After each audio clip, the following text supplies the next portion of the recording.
Okay, so this is homework 9, practice problem 1. And the problem states,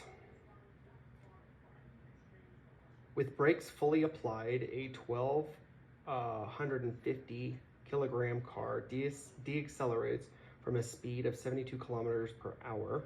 What is the work done by the braking force to bring the car to a stop?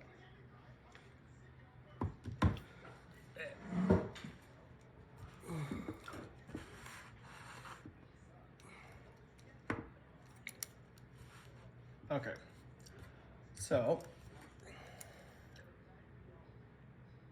work, a formulation of work equals force times displacement. And this displacement is, think of it as like the distance in which the force was applied. So if you have a box, right, and there's a force applied to it of say 15 newtons, and it goes a distance x, which is let's say 60 meters, then the work, this force does work on the box, which is 15 newtons times how far did it go? 60 meters, okay?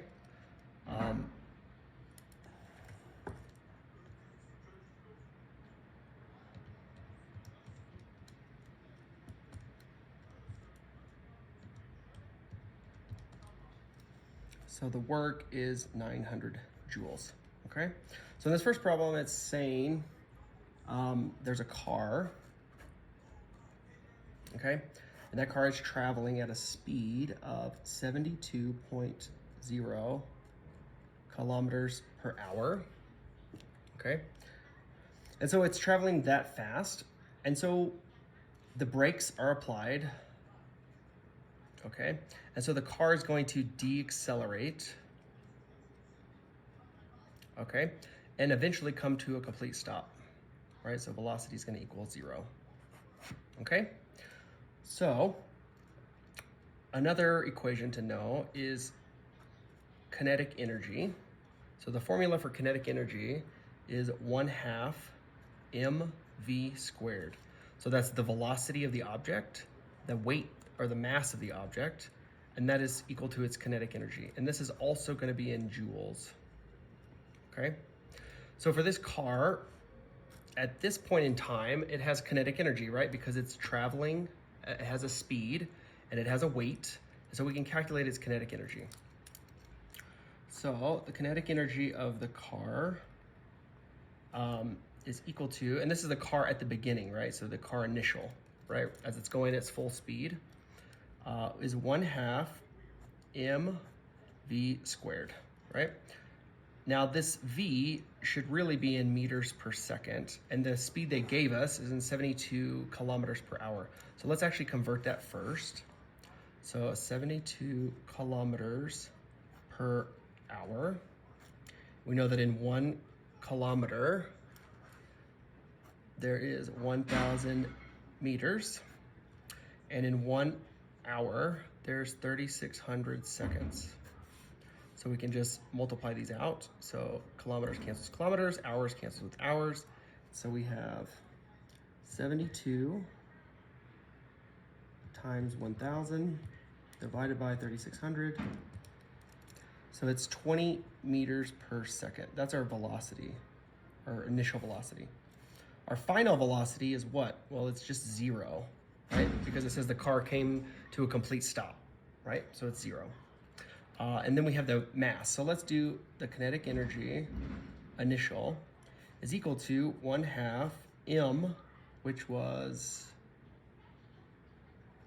1,250 kilograms, times 20 meters per second squared.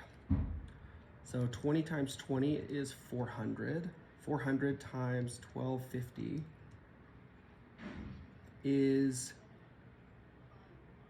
500,000, and then divided by 2. So the kinetic energy initial is equal to 250,000 joules, right?